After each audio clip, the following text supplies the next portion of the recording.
Con el permiso del presidente del Congreso, del presidente del Senado, de esta Asamblea, señoras y señores, asistimos a esta sesión de Congreso General en este momento con la ausencia de quien asumirá la primera magistratura del país y en una sede bajo cerco militar que ya generó hechos de violencia. Es dramático que aquí estemos corroborando sí o no si ya falleció el joven oaxaqueño Carlos Valdés o Carlos Yaiz Valdés. Es inadmisible. Estas circunstancias nunca más deben de ocurrir. Es un mal signo que el nuevo titular del Ejecutivo desdeñe al Congreso de esta manera. Peña Nieto no quiso escuchar a las fuerzas políticas representadas en esta legislatura. No se olvide que fue la voluntad ciudadana lo que nos tiene aquí. Las y los diputados y senadores representamos a la nación. El agotado gobierno de Felipe Calderón nunca estuvo a la altura de la sociedad. En 2006, Calderón no ganó la elección. Llegó como resultado de un fraude electoral, lo que tuvo graves consecuencias para la nación, polarizó al país y lo llevó al borde del rompimiento. Por este mal gobierno, México es el país de la desigualdad y la violencia. A 6 años de distancia y en contraste con las cifras oficiales que rebosan de optimismo, la lista de temas pendientes resulta enorme. Podría citarse una extensa numeraria. Sin embargo, basta señalar la grave crisis de inseguridad, la que ha llegado a niveles inimaginables y provocado miles de muertos, desaparecidos y desplazados por la violencia. Calderón no comprendió que el país quería paz y trabajo y no guerra y violencia. Sin renunciar a sus propuestas, sin dejar de alzar la voz, el PRD apoyó las iniciativas que beneficiaban al país. Para la elección presidencial del pasado 1 de julio, con años de anticipación, los poderes fácticos del país asumieron al candidato del PRI como su candidato, provocando a su favor condiciones que, además de afectar la equidad, violentaron la normatividad aplicable. Los resultados oficiales y la declaración de validez de la elección siguen siendo cuestionados por millones de mexicanos. Como consecuencia, el nuevo titular del Poder Ejecutivo tiene un descomunal déficit de legitimidad, lo cual es riesgoso para nuestro régimen político. Los testimonios de cómo el dinero se impuso sobre la justicia y la democracia son innumerables. Monex y Soriana son solo 2 de ellos. Para sanear nuestra vida democrática, será necesario realizar las reformas que a nuestro marco legal se requieren, que impidan unas, que el uso del dinero ilícito, público o privado, o de procedencia ilícita, no se utilice en campañas electorales. También reformas que permitan el acceso real y equitativo de los competidores electorales a toda actividad informativa. Sin ambas reformas, el Estado democrático será inalcanzable. El voto ciudadano no otorgó a ninguna fuerza política el control del poder público de la Federación. En el Congreso de la Unión se preservó la pluralidad y con esto se estableció un contrapeso a los excesos o tentaciones que pudieran presentarse. Existe una nueva generación de mexicanas y mexicanos, jóvenes en su inmensa mayoría, una clase media que favoreció a la izquierda con su voto.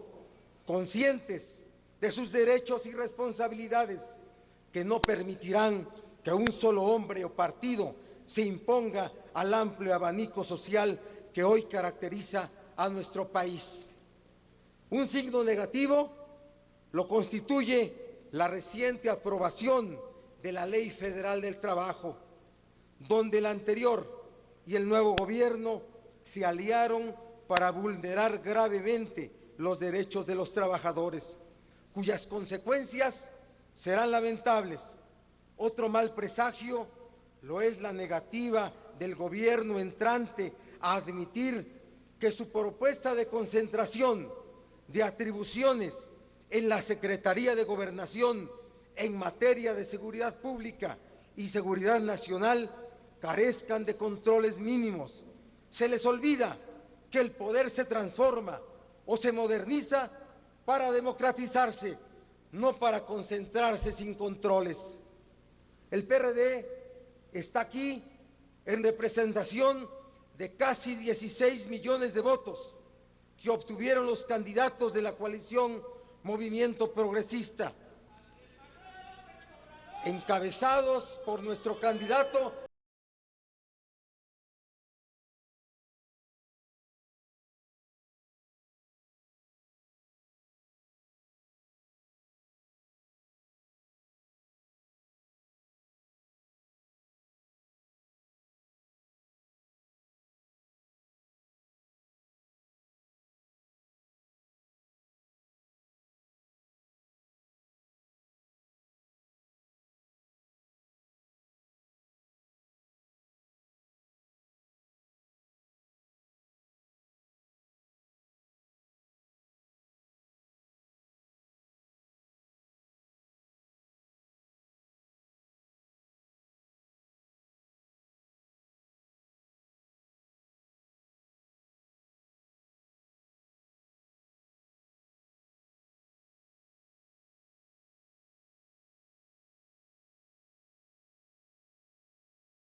transparencia y la rendición de cuentas, la democratización de los medios de información y las telecomunicaciones, el cuidado de los recursos naturales y la preservación de nuestra soberanía.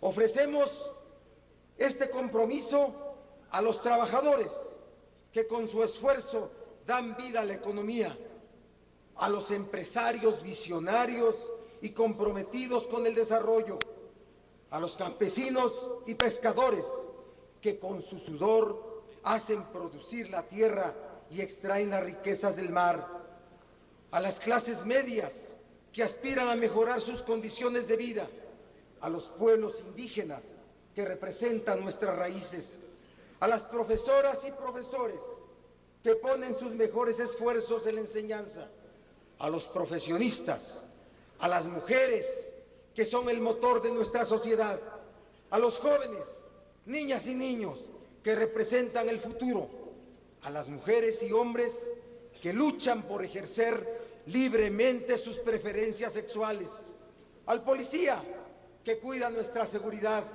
al militar que vela por nuestra soberanía, al migrante que busca oportunidades fuera de nuestras fronteras, a las fuerzas de izquierda con las que compartimos programas e ideales y a los políticos y partidos representados en esta soberanía. El interés superior de la República requiere del diálogo. La integración de una agenda nacional implica un trabajo conjunto de gobierno y sociedad. Las prioridades no pueden definirse desde un partido o un poder. Se requiere de un verdadero acuerdo nacional que permita la reconciliación de las mexicanas y mexicanos con las instituciones del Estado e identifique las grandes tareas como país y que sume a la sociedad a estos esfuerzos y sobre todo que incida positivamente en el bienestar de todas y todos. El PRD dedicará todos sus esfuerzos para convertirse en una alternativa socialmente útil y abierta a la sociedad. Un partido que haga propuestas, que sea promotor del diálogo, de la discusión seria, fuerte y responsable, de la construcción de acuerdos con todas las fuerzas políticas, con el gobierno y sobre todo con la sociedad. Promotor de la unidad de las izquierdas y de las fuerzas progresistas y que ponga en el centro al ciudadano como factor fundamental de su acción política. Compartimos la visión que considera que la política debe ser una herramienta útil para alcanzar el bienestar de la sociedad. Hablamos de trabajar para las personas y no para las estadísticas. Me refiero a alejarnos de las frías cifras y concentrarnos en las aspiraciones, en las esperanzas de las mujeres y hombres de carne y hueso que habitan en todo nuestro país. Contribuir modestamente desde nuestro trabajo a que mujeres, hombres, niñas y niños experimenten ese estado de ánimo, ese sentimiento que nos llena el alma, que se llama felicidad, y que a veces se expresa en sonrisas francas y en otras ocasiones en un silencio sereno y una mirada clara. Debe ser eso una obligación ética de quien ejerce el servicio público. En nuestro accionar, esto significa construir caminos donde solo existían veredas, abrir escuelas en donde reinaba la ignorancia, contar con médicos y medicinas suficientes para curar nuestros males. Señor diputado. Voy a terminar, señor presidente. Tener un trabajo que nos permita una vida digna, ser libres para elegir sobre nuestra sexualidad y nuestro cuerpo, no dormir con miedo de perder nuestro patrimonio y a nuestros seres queridos, saber que las autoridades y quienes nos representan están con nosotros y no en nuestra contra. Ya es tiempo Señor de diputado, la buena ley a la que aspiraba Morelos. yo le solicitaría amablemente. Ya es tiempo de que concluyamos esta etapa y arranquemos una nueva en la que todos participemos. En el PRD estamos comprometidos con la profunda transformación de nuestro país y por la construcción de un Estado social, democrático y de derecho. Democracia ya, patria para todos. Muchas gracias. En el uso de la palabra, el senador Francisco